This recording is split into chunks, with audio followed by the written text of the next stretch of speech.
none.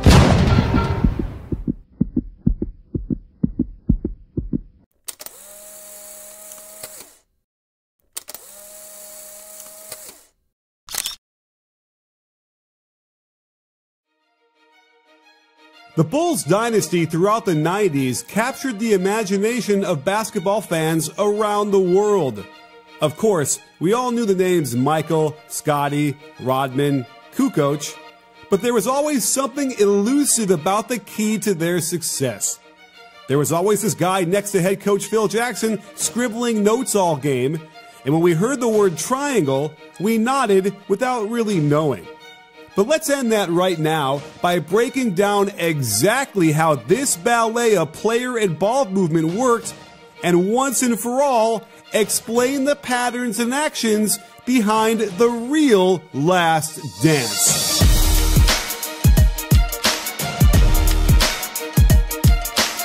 Tex Winter was that guy constantly scribbling and devising new wrinkles to the triangle offense. And thank God he did, considering he invented the damn thing. And in the meaningless game against a terrible Nuggets team in 1998, they ran through all the options with a merciless dedication to execution. First off, the offense is called a triangle because the team makes that shape on the strong side by filling the positions in the wing, corner, and low post, usually when the guard runs in front of the wing to get to his position. The first option is to hit the low post, penetrating the defense to the block with a pass. Both the wing and the corner speed cut to the hoop, and notice how the wing sets the weak side screen, Michael Jordan freeing up Tony Kukoc for a wide open 17-footer. Another way to set up the triangle is to pass guard to guard and trigger a center opposite cut. Notice Ron Harper initially fills the low post, but is bumped out of there by MJ's shuffle cut, forming the triangle. The second option is to reverse the ball to the top and get pinch post, where Pippen and Rodman play a two-man game with the whole left side of the floor.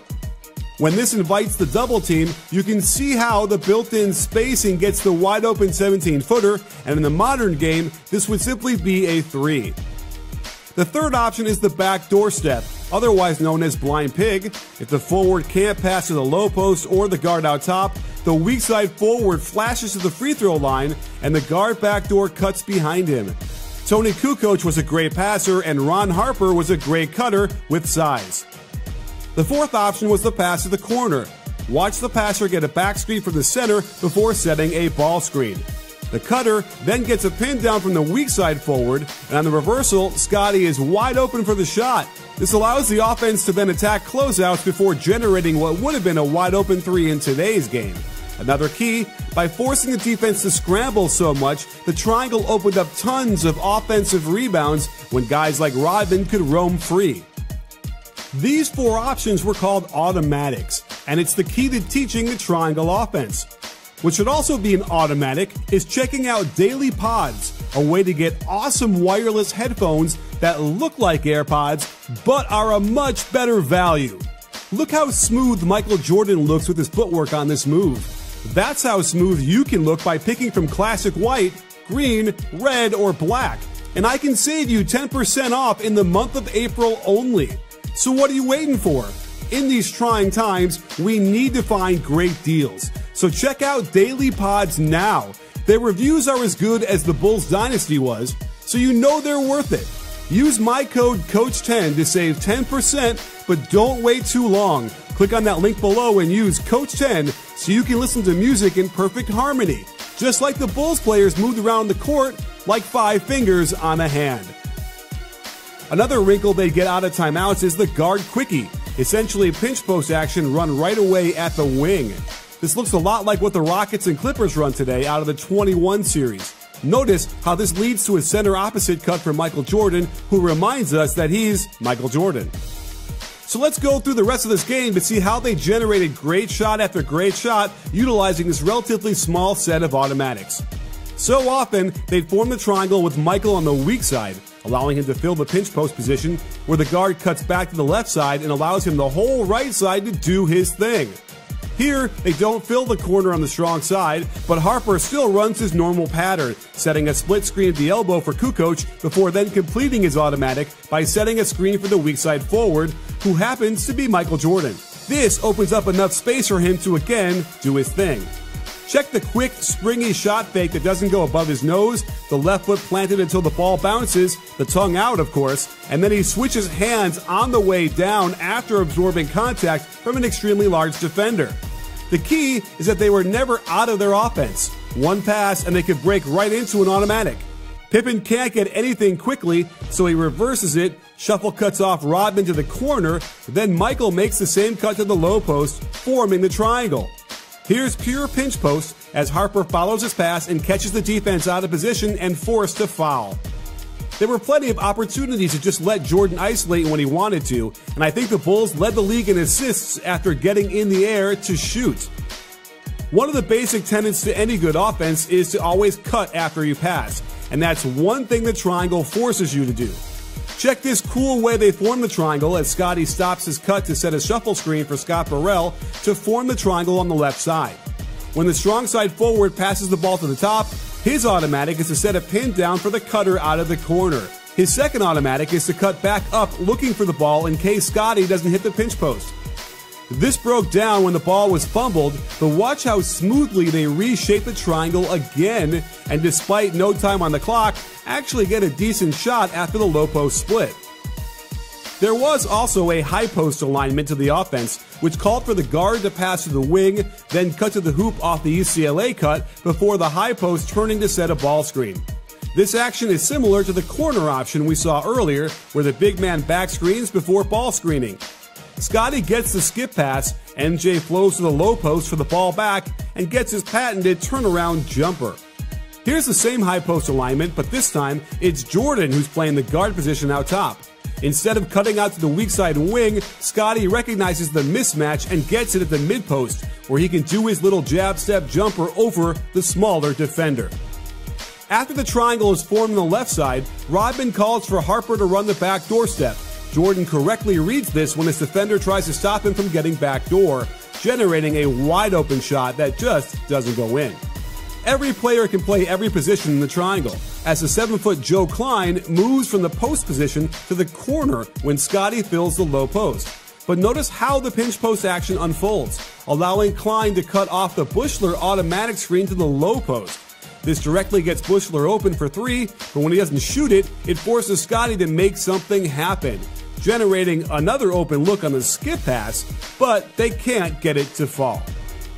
The Bulls were fantastic at being able to form the triangle at any second. Even out of the fast break, they're into the low post option right away. The corner speed cuts along the baseline, while the wing sets the split screen for the guard on top, much like the Warriors do now. Another wide open three that just doesn't fall. This time, Michael gets to run pinch post as the guard passing instead of the cutter receiving.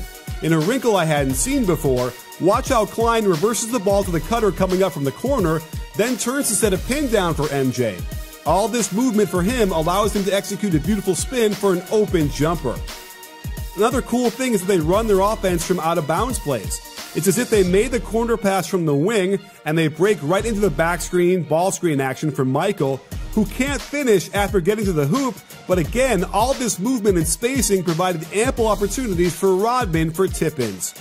When they notice a mouse in the house on Ron Harper, they simply reverse the ball from a high post alignment, allowing him to isolate down low on the weak side. There's no help, and he gets the and one by shooting right over the little guy. Again, plenty of room to utilize the spacing in the triangle to allow Michael to isolate on the post, and illegal defense rules back then made it harder to help. Here's another guard quickie they run for Pippen to see if he can get something going to the basket. It's well defended, so Michael continues his flow with the center opposite cut around Rodman to the low post. Good spacing allows him to hop by the double team and find an open 13-footer. We did get some bad spacing when Harper runs pinch post action with Michael. His cut is supposed to bring him into the lane, but Kukoc had also tried to find an opening through the lane at the same time. No matter, Pippen and Rodman run a pick and roll, which sucks the defense over to help on the cutting Rodman, leaving Kukoc wide open on the baseline. We showed how they could easily break into the triangle off a fast break. Well, they could do it off an offensive rebound just as well. One pass and they're into the low post automatic. Normally, Kukoc would cut from the corner to the right wing, but because he had a mismatch, he stays on the block, attacks into the middle, which frees up Pippen to get right by his man for the easy finger roll. The reason they could pass to the pinch post so easily was the fear of a backdoor lob cut, like Pippen does here. They blow this one, but would get it a lot. More Scotty early offense trying to make something happen, and more good defense on him. The triangle is formed with Michael in the post, and here's another automatic trigger. When Burrell cuts out to the wing and not the pinch post area, that tells Scotty he will get a back screen from the post, which allows Michael to then pop out and attack on the catch and find his familiar turnaround jumper from 12 feet. This time, Buechler fills the low post position as they flow into pinch post on the right side. The handoff back to MJ wasn't open, but they're able to recover it, and based on the built-in spacing, Jordan can isolate, get by his man, and then finish over and around the help for the and one. Plus, here's MJ being a good teammate explaining to Dickie Simpkins to just fake the handoff and continue running the offense. Harper shows one of the older tricks in the book. Out of pinch post, he fakes the handoff, gets right to the rim for the layup, but misses the point-blank shot. Pinch post was by far their most common mode of attack, and it makes sense when you have players like MJ, Pippen, and Kukoc out there, all of whom had great footwork and crafty moves to the basket. With this game out of hand, they finish it off with a great display of ball movement when MJ cuts to the weak side after initiating the ball to the wing. That signals to Burrell that he needs to fill the strong side corner to shape the triangle. The elbow split got Tony wide open, but he thinks better of it, so it flows right to the MJ post-up. When a double comes, Buechler's now wide open, but he refuses.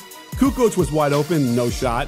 Wennington has to shoot this against the shot clock, but all that movement again opens up the offensive rebound, and the one-touch to Kukoc isn't there, but the no-look back to Buechler is, and this game is over. So there you have it, sports fans. The Bulls dynasty was one that overpowered their opponents with athletic talent, overwhelming skill, and sheer force of personality. But behind it all was an offense that allowed the stars to shine, the role players to flourish, their defense to get back in position, and the team to win title after title after title.